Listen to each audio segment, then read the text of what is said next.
이재명 대표에게 듣습니다. 참으로 명쾌하게 국가의 비전을 말하는 모습이 좋습니다. 현재 조기 대선 시 선두주자인 이 대표의 의견을 집약해봅니다. 윤석열 대통령의 탄핵 심판 최종 변론에 대해서 말씀해 주시기 바랍니다. 이번 탄핵 사태를 겪으면서 일단 뭐 국민의 한 사람으로서 용서할 수 없는 그런 분노도 느끼긴 하지만 제가 보기에는 대통령께서 행복하지 않았던 것 같습니다. 뭔가 불만에 가득하고 세상이 마땅치 않고 급기야 제거해야 되겠다 이런 생각을 하셨던 것 같아서 얼마나 불행했겠어요.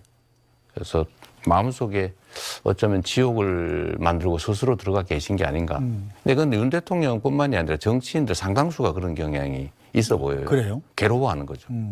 최선을 다하고 보람을 느끼고 힘들면 또 힘든 대로 또 인정해 주는 게 있지 않습니까? 그러니까 힘든 거와 다른 문제예요. 네. 힘들어도 행복해야 된다. 근데 괴로워하고 불행해하면 나라가 불행해. 탄핵 결과 예상은 어떻게 보시나요? 이제 판결에 대한 예상을 하는 것은 뭐 그리 적절치는 않은데 저는 민주당 대표의 입장이고 또 민주당 입장에서는 반드시 탄핵을 해야 된다. 뿐만 아니라 탄핵될 사안이다. 네. 이렇게 판단해서 탄핵을 제기했고 또 여당의 일부 의원들까지도 가담을 해서 탄핵 의결이 났지 않습니까? 또 국민의 압도적 다수가 바라고 있고 다시 복귀할 경우를 생각하면 끔찍하죠. 뭐 그런 종합적인 그 면들을 보면 헌법재판관 8분 지금 계신데 아마 저는 만장일치로 심판하지 않을까, 인정하지 않을까 싶고요. 만약에 이거를 뭐 현재 상태로 대통령직을 유지해도 된다라고 결론을 낸다는 것은 막 쿠데타 뭐 마음에 안 들면 막 해도 되고 네. 헌법에 있는 조건 갖춰지지 않은 상태에서도 그 절차도 거치지 않고 헌법이 금지한 국회까지도 막 해산해가면서 막 할 수 있다를 인정하는 거지 않습니까? 네. 이건 나라를 포기하는 거죠. 그러진 않을 거라고 봅니다. 윤석열 파면시 정치, 이념보다 경제가 우선인데요. 작금의 한국 경제 무엇이 문제이고 그 솔루션은 가지고 계신가요?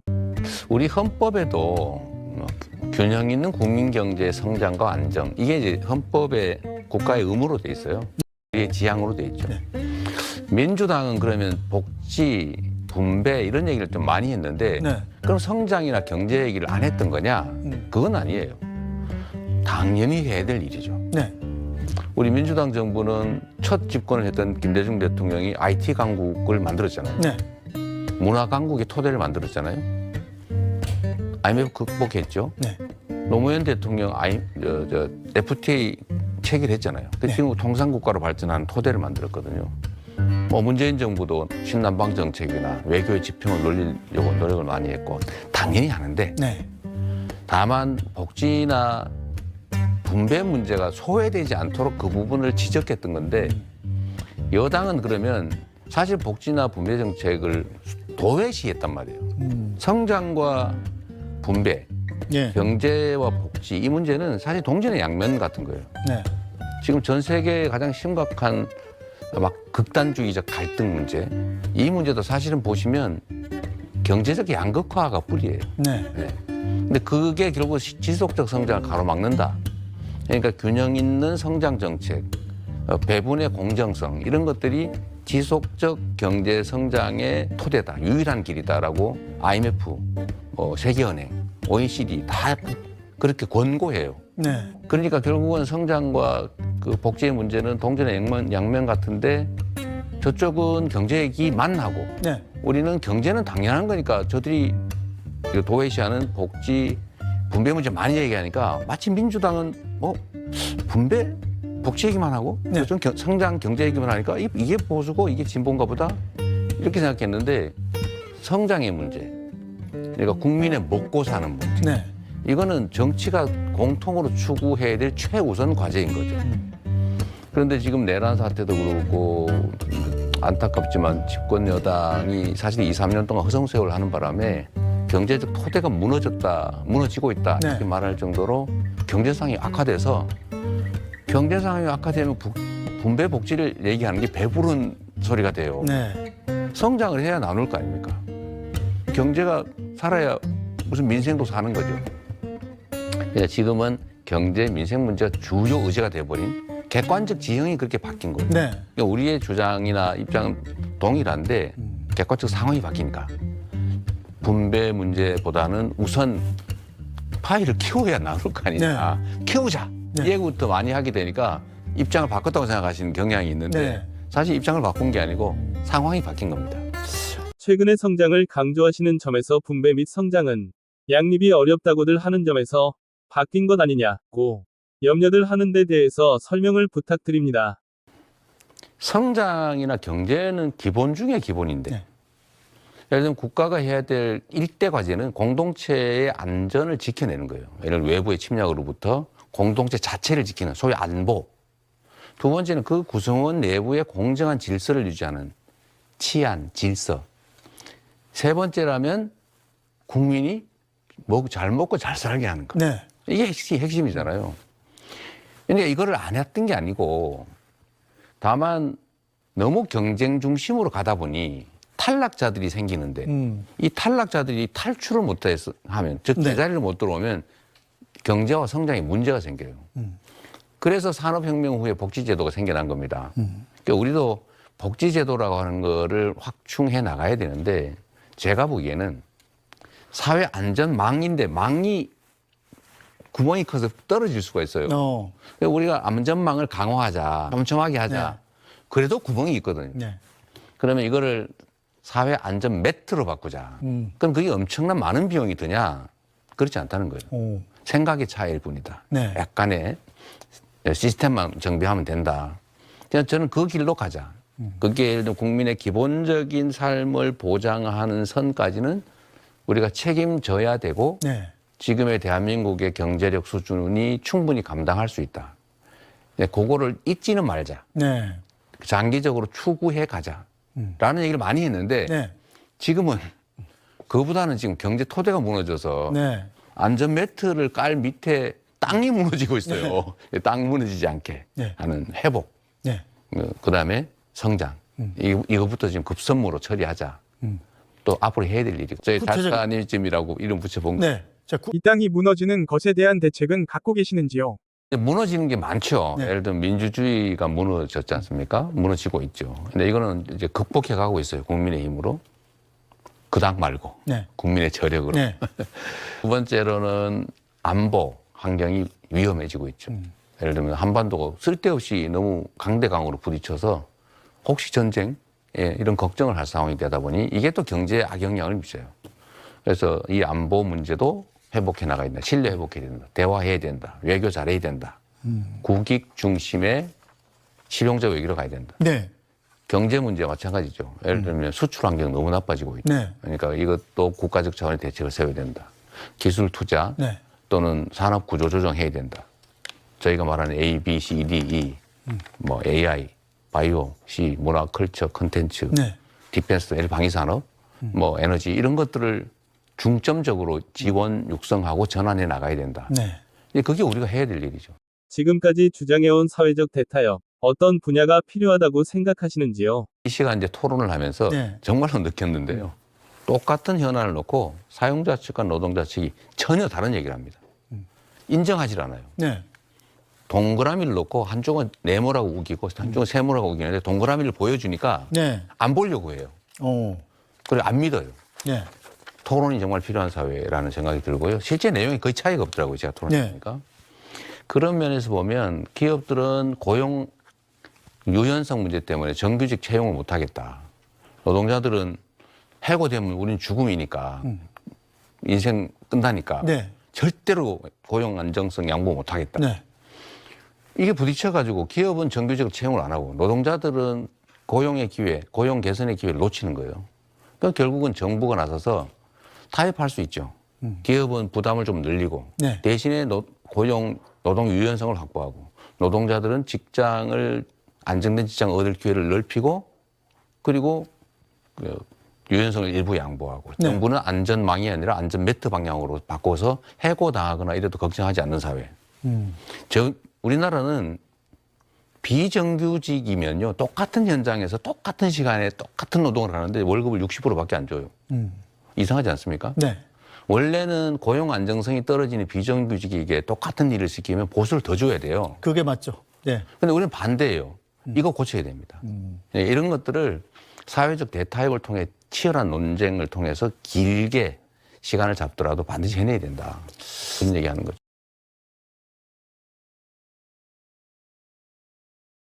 이게 좀 황당한 일인데 첫째, 예. 반도체에 대한 지원해주자. 네. 그 기반 시설에 대한 투자라든지 아니면 조세 감면을 해주자. 이거 네. 민주당이 만든 아니에요. 네. 민주당이 막 밀어붙이고 있는데 국민의힘이 갑자기 나타나가지고 주 52시간제를 해야 돼. 네. 라고 태클을 건 겁니다. 어. 그러면서 한 얘기가 있죠. 아니 굳이 고액 전문직 연구자들이 본인이 원해서 일 좀 더 하겠다는 걸 왜 법으로 막냐. 일리가 있잖아요. 네. 그렇죠. 그래서 저도 그거 맞는 말 같다. 네. 그렇게 하겠다가 아니고 노동자 쪽에 물어봤어요. 네. 뭐라고 말하는 게 아니고 이거 노동시간을 늘리고 변형되는 노동에 따른 노동 강도가 높아진 데 따른 보수도 안 주면서 노동 착취하려고 그러는 거다. 이렇게 말하는 거예요. 동의할 수 없다. 네. 얘기를 들어보니까 오해예요. 그래서 제가 조건을 토론을 하면 해결될 거다라고 보고 합의안을 만들어 보기 위해서. 네. 그런데 만약에 지금 현재 주 52시간인데 연 52주잖아요. 곱하기 네. 하면 2,800시간이에요. 그걸 더 늘려 일하자는 건 아니죠. 3,000시간 하자는 건 아니죠. 네. 동의하더라고요. 그렇죠. 약간 망설이더라고요. 네. 동의했어요. 예.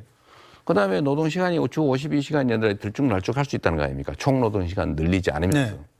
그러면 초과 근로수당, 심야 근로수당, 주말 근로수당 줘야 될 거 아닙니까? 주말에 12시간 일했다 밤늦게 하면 250% 줘야죠. 주겠냐? 주겠대요. 네. 그러면 그렇게 만듭시다. 그랬더니 결론이 뭐냐? 못 믿겠다예요. 어. 그럼 믿게 그러면 안전장치를 만들자. 이 네. 얘기를 하다 끝이 났는데 네. 이러다 보니까 주 52시간제 새롭게 만든다는 게 의미가 없게 되는 거예요. 무슨 얘기냐면 네. 기존에 52시간제 예외 제도가 4개인가 있습니다. 네. 승인 받거나 하면 돼요, 노동부가. 그렇죠. 그걸로 하면 그 대신에 총 노동시간이 늘어날 수도 있고 어. 초과 근로수당이나 이런 걸 일부 덜 줄 수도 있게 돼 있어요. 그래서 사용자 측이 훨씬 유리한 겁니다. 어. 남아있는 쟁점은 뭐냐. 네. 지금 3개월 단위로 변형을 인정하는데 몰아 일하기를 3개월 단위로 노동부가 허가를 하는데 네. 이걸 한 6개월 이렇게 늘려달라는 게 실제 내용이에요. 그럼 노동부가 하면 돼요. 네. 지금도 법에 할 수 있게 돼 있어요. 싸울 이유가 없는 걸 가지고 싸우고 있어요. 우리는 반도체 산업 지원 필요성이 있으니 해주겠다. 네. 지금 이거 가지고 싸우고 있는데 실익도 없는 거 가지고 싸우고 있는데 네. 빼고 이것부터 하자 할 때 안 된다고 해요. 어떤 태도가 바람직한지는 우리 국민 여러분께서 판단해 주시고요. 지금은 최종 결론으로 제안된 게 그겁니다. 사업자 쪽에서 그거 필요 없다. 네. 지원 법안 해줘라. 그리고 노동부가 빨리 유연하게 허가해 줄 수도 있다는 뉘앙스의 선언적 규정만 넣어달라 이렇게 네. 얘기하고 있어요. 그런데 국민의힘이 반대합니다. 뭐 말이 안 되지 않나요? 요즘 이슈화된 상속세 18억까지 감세에 대해 국민의힘에서 초부자 감세라 하는데 어떻게 생각하시나요? 국민의힘의 주장은 지금 그겁니다. 그 50%를 내는 초고액 상속 구간이 있어요. 네. 그러니까 과표 기준으로 30억 넘으면 50%를 내게 돼 있어요. 네. 그걸 40%로 낮추자는 주장을 해요. 그렇죠. 고액 상속자에 대해서만 네. 10%포인트 세금을 깎아주자. 이게 이거야말로 진정한 의미의 이제 초부자 네. 감세인데. 그렇죠. 근데 그런 입장에서 우리를 초부자 감세라고 욕할 것 같지는 않고요. 다 그냥 한꺼번에 하자. 네. 자기들 것도 받아라. 우리 입장에서는 이 실제 가격에다 기초공제까지 감안을 하면 60억 정도 상속을 하는 사람 그 이상만 네. 50% 상속세를 내요. 그 50%가 옳은지 그런지는 다음 문제로 하고 지금 그거부터 깎아줄 때냐. 세수도 부족한데 네. 우리 얘기한 대로 기초공제를 올리자. 네. 28년 전 개발도상국가 시대에 정해놓은 거다. 네. 서울의 집값이 그때 2, 3억밖에 안 얻을 때 아니겠냐. 지금은 기본적으로 10몇 억씩 하는데 한 서너 배 다 올랐다는 거거든요. 네. 그러니까 이게 어떤 일이 벌어졌냐 하면 아버님이 예를 들면 아내가 남편이 돌아가 있었어요. 네. 떠나보내고 슬퍼 괴로워서 겨우 마음 진정하고 있는데 상속이 돼가지고 세금을 몇 억을 내라고 나와요. 그렇죠. 근데 수입이 없어요. 결론은 부모님이 떠나고 배우자가 떠나니 그 집을 내가 떠나야 돼요. 얼마나 슬프겠어요. 네. 정부 정책이나 제도로 가는 것이 개인에게 슬픔과 고통을 강요하면 안 된다. 네. 왜 그래야 됩니까? 얼마 되지도 않아요. 많아봐야 6천억에서 1조 원 이내라는데 그 대기업들 세금 네. 깎아준 건 수십조 원 아닙니까? 네. 그 몇몇 채. 그러니까 이런 건 옳지 않다. 그러니까 서울 수도권 어디든 대부분 다 해당될 테니까 그 가족들 떠났는데 집 한 채 때문에 집 팔고 또 저기 어디 멀리 떠나는 일을 하게 하지 말자. 그런 거죠. 네. 이거는 진보와 보수의 문제가 아니에요. 네. 상식과 양식의 문제죠. 근로소득세 감세와 관련 월급방위대의 역할은 뭔가요? 사실 그거는 이제 임광현 의원하고 저하고 네. 의논해가지고 그 아이디어를 냈는데 네. 월급쟁이들이 사실은 그 유리지갑이라고 해서 사실 다 틀리고 있어요. 다른 데는 뭐 세금 조정이라도 하고 소위 네. 말하는 절세도 하는데 절세도 안 돼요. 딱 월급 풍채 딱 뭐 떼버리잖아요. 그렇죠. 정말 투명하죠. 네. 뭐 용돈도 사실은 마련하기 어려운 네, 그런 정도인데 문제는 이 근로소득세를 내는 사람들이 강제 증세, 네. 비공식 강제 증세를 당해왔어요. 물가가 오르고 있기 때문에. 물가는 오르는데 그럼 명목 임금도 오르죠. 네. 그런데 과표는 그대로 있어서 과표는 누진제 아닙니까? 네. 하위는 6%, 뭐 상위로 15, 20, 30 이렇게 돼 있는데 자꾸 올라가서 세금 납부 비율이 올라가요. 소득은 늘지 않는데 세금은 네. 자꾸 늘어가는 거죠. 이렇게 중산층에 해당되는 월급쟁이들 연간 지금 현재 상태로 12, 3조 원을 뺏기고 있다는 겁니다. 네. 엄청나죠. 10년을 따지면 뭐 기타 등등 다 고려해도 한 100조 내지는 50조에서 100조 정도를 더 낸 거예요. 네. 중산층이 열버진 이유 중에 하나일 수도 있을 겁니다. 그래서 이거를 상식에 맞춰서 하자. 네. 그게 과표를 제대로 조정하자. 세수펑크에 대한 대책은 무엇인가요? 조정을 해야 됩니다. 어. 예를 들면 부당하게 내야 될 세금을 안 내는 경우도 많고요. 네. 감세, 면세, 감면 제도도 좀 손을 봐야 되고 또는 초부자 감세도 좀 조정해야 되고요. 예를 들면 지금 저 국민의힘이 얘기하는 것처럼 1,000명도 안 되는 60억 이상 되는 그 상속자들 때문에 그 깎아줘서 세수 결손하는 게 엄청나단 말이에요. 네. 그럴 필요가 없다. 전체적인 조정을 하자는 것이고요. 또 하나는 이 단기적으로 어렵습니다. 지금 재정이 너무 어려워서 네. 좀 장기 목표를 가지고 조정해 나가면 어떻겠냐. 또 하후 상박의 원리에 따라서 좀 상하 간의 조정도 좀 하고 네. 다른 영역들 간의 조세 부담도 좀 조정하고 네. 천천히 해나가야죠. 세금 개편 등 우클릭이라는 비판에 대해서는 어떻게 생각하시나요? 근데 그게 이제 정치적 공세를 위한 프레임이라고 네. 저는 생각해요. 프레임인데 예를 들면 우리나라의 중추 경제산업 역군이라고 네. 불리는 월급쟁이들이 네. 왜 과도하게 이렇게 세금을 내야 됩니까? 근데 법인세는 거의 고정이고 네. 근로소득세는 쭉 늘어나서 지금 왜 이렇게 해야 되냐? 왜 더 많이 내냐? 그러니까 중산층이 열버지지 않냐? 이거는 좌우의 문제가 아니고 상식의 문제다. 좌든 우든 해결해야 될 상식의 문제.